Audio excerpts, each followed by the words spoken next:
Follow-up question. Third, Congresswoman Mika. Ilang tao po yung pumasok doon po sa kwarto? Ilan po yung pumunta doon sa detention room para po i-serve yung transfer order, Mr. Chair?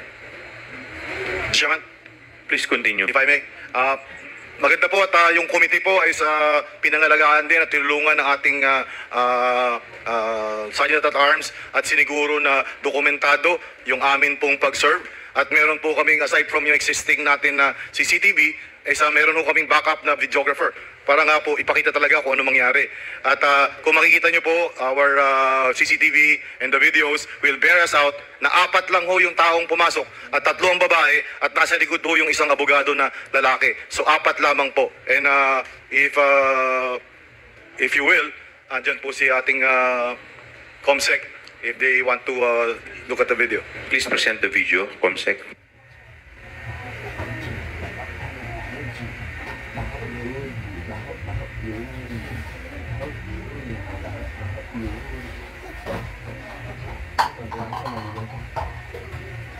May Mr. volume Chair, po ba?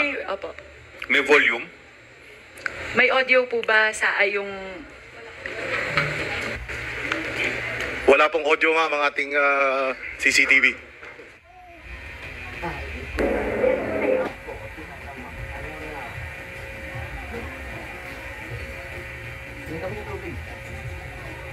Mr. please Chair, proceed. isa lang po ba yung footage? Meron pa po bang gustong ipakita sa SAA? Meron pa po bang Ilang subsequent video footages po yan? Ito po nakita nyo ngayon, Mr. Chairman, is galing po sa ating CCTV.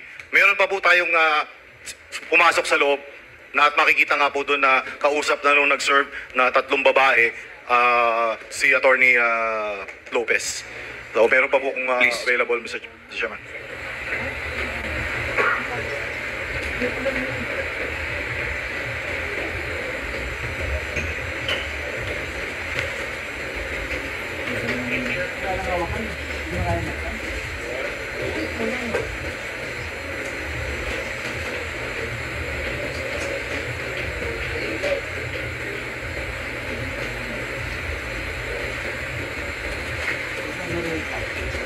Your Honor, we're just having difficulty with the audio.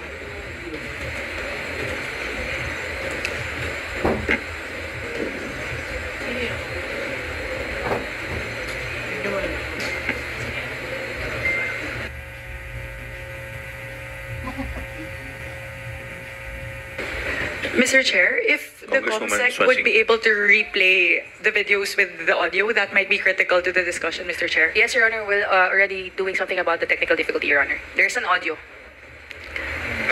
Mr. Chair, before I proceed, any more videos po, SAA? Or can we proceed with As the far as questioning? wala na pong ibang pumasok, ibang pagkakataon na pumasok po yung doon sa loob ng opisina ni Attorney Lopez. Nakita nyo, pinakamarami na ho yung Detention madalas- center. Mr. Chairman. Detention center, not office. Opo. So, Mr. Chair, if I may, tama po ba yung nakita ko? So, nung pumasok po, nakita natin napakakalmado. Kasi po, ang description po ni Attorney Lopez, ni Yusek Zulaika, doon po sa kanyang press con, ganun yung motion niya when she was talking about how they knocked. So mukha pong kitang-kita dun sa pinakaunang video, napaka-gentle nga po nung pag-knock nung LSB personnel. So siguro po, yun po yung una. Second po, in terms of using the word barge, that did not seem to me like barging in. Kasi po, nung binuksan po yung pinto, konti-konti pa nga pong sumilip yung pong LSB personnel, Mr. Chair. The third thing that I spotted po is may ilaw pala doon sa kwarto. So parang it seemed like a matter of choice when they conducted the press conferences in the dark. So mukhang sila po yung pumili na patayin po yung ilaw doon sa press con. Pang-apat po na gusto kong i-highlight doon sa video, kung bibilangin ko po, Mr. Chair, and I'd like to request for SAA's confirmation on this, there seem to be 4 people. The lady in green, which seemed to me, siya po yung may hawak nung transfer order. The lady in the green jacket. Pangalawa po ay yung uniformed personnel na babae. Pangatlo po, parang may lalaki po doon sa bandang kanan. Ayan po, napapasok din po. At yung pang-apat po ay yung cameraman.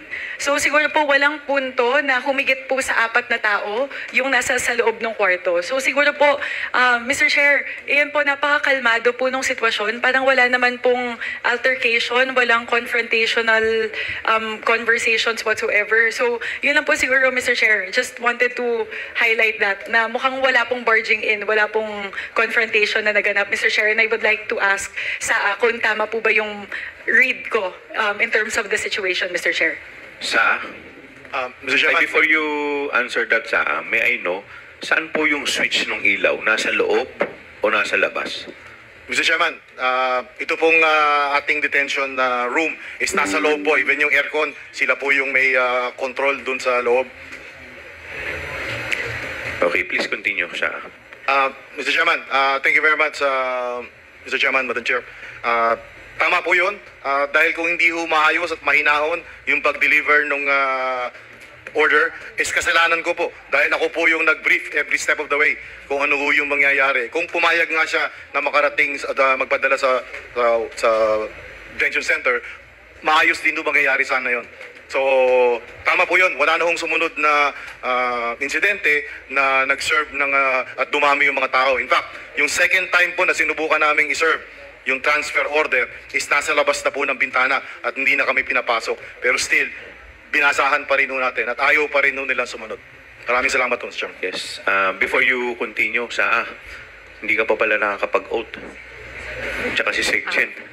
May request the Secgen, the SAA, as well as all other resource person to please take your oath before the COMSEC. Your Honors, we invite all the new attendees and those who will be taking their... Where is the Secgen?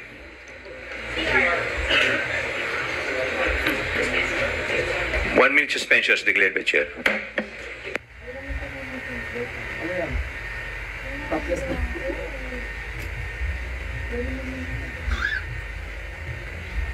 Mr. Chair, but on a similar note, all throughout the press con po, meron silang inuulit-ulit din na term na natatakot kami na anytime pwedeng i-break down yung pinto. So anytime they can barge in and break down the door. They kept on saying that all throughout the press conference, Mr. Chair, throughout the span of probably 2.5 hours, Mr. Chair. So siguro, Mr. Chair, para maintindihan siguro natin yun, pwede ko po ba tanungin kay SAA, ano po ba yung configuration ng pinto o nung lock doon po sa detention room? Kailangan nyo po ba, kasi po ang naisip ko kung normal siyang pinto, hindi nyo kailangang i-break down yung pinto, pwede nyo siyang buksan ng susi galing po sa labas. So yun po, Mr. Chair, gusto ko lang po sanang linawin yun mula po kay Sergeant at Arms po natin. Sa, Mr. Chairman, if I may, please continue, sa. in the same manner na nakita niyo po lahat ng switches, ng aircon, ng ano is nasa loob. So makikita niyo po na hindi ito yung detention center in the full sense of the word. So kaya po yung sabing gigibahin, hindi po kailangan dahil nabubuksan naman yung pintuan ng maayos. Hindi lang po siya nabuksan nung pangalawang beses nung apparently may mga nakaharang na ho kaya hindi kami makapasok kahit na na-unlock namin yung pintuan. So wala po akong makita. Besides, yung sinasabi po natin siguro kung meron nun, assuming na totoo po yung sinasabi ni Attorney Lopez na natakot siya, maaari po nagsimula yun nung second night na. Eh ako po ay nagtataka kung bakit siya magkakaroon ng ganong pakiramdam na nung unang gabi po niya hanggang the following morning, I made sure, even with their protocol officer of the Office of the Vice President, even with the security of the Office of the Vice President, na makita ho na maayos yung ating pag-handle at safe na safe po yung ating detainee. So, in fact, nung maghapon ho na yun, wala ho tayong narinig na reklamo o problema.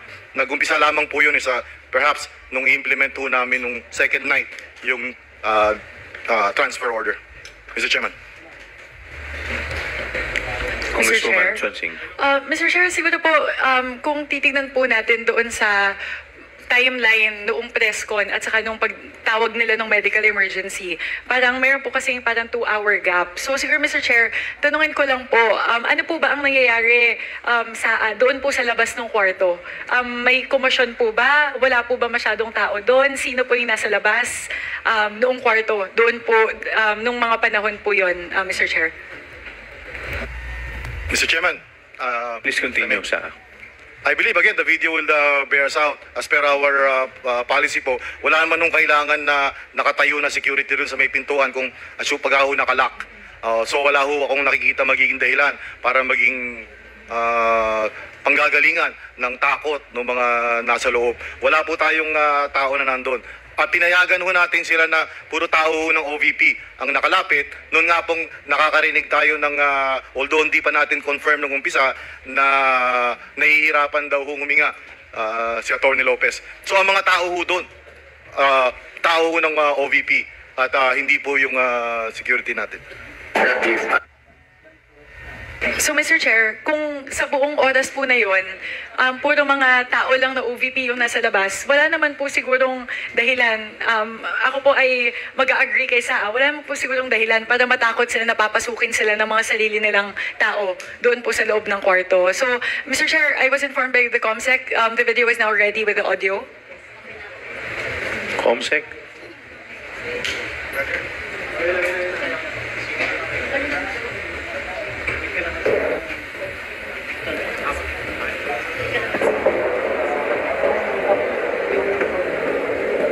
Ay po, ma'am. Good evening. Ayan. Pwede po tayo magbukas ng ilaw? Sige, ma'am po.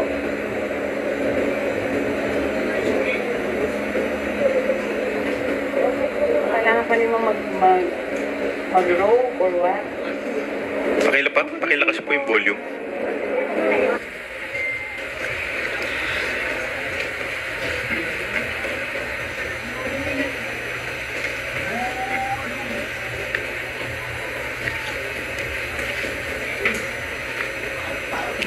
Mr. Chair, may narinig yata ako, very faint yung audio. Pero tama po ba, may narinig ako na gusto niyo po bang magsuot ng robe niyo or what? Yun po yata yung, tapos mukha naman pong napakamalumanay ng boses. Pero para po, in the interest of time, Mr. Chair, sige po. Po, ma'am. Good evening. Ayan. Pwede po tayo magbukas ng ilaw? Sige, ma'am po.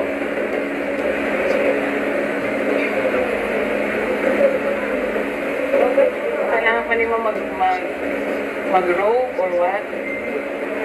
Good evening po. Yun, Mr. Chair. So, yun po, mukhang kita naman po to verify the manifestations of our Sergeant at Arms a while ago. Very kalmado, napakakalmado po ng sitwasyon. Nagtanong pa nga po si ma'am, baka po gusto niyong mag-robe. So, ibig sabihin po, iniisip pa po nung nag-deliver ng order yung sitwasyon ba, kung kailangan niya magtakip, kung nakapajamas nga po talaga siya, Mr. Chair. So, thank you, COMSEC, for bringing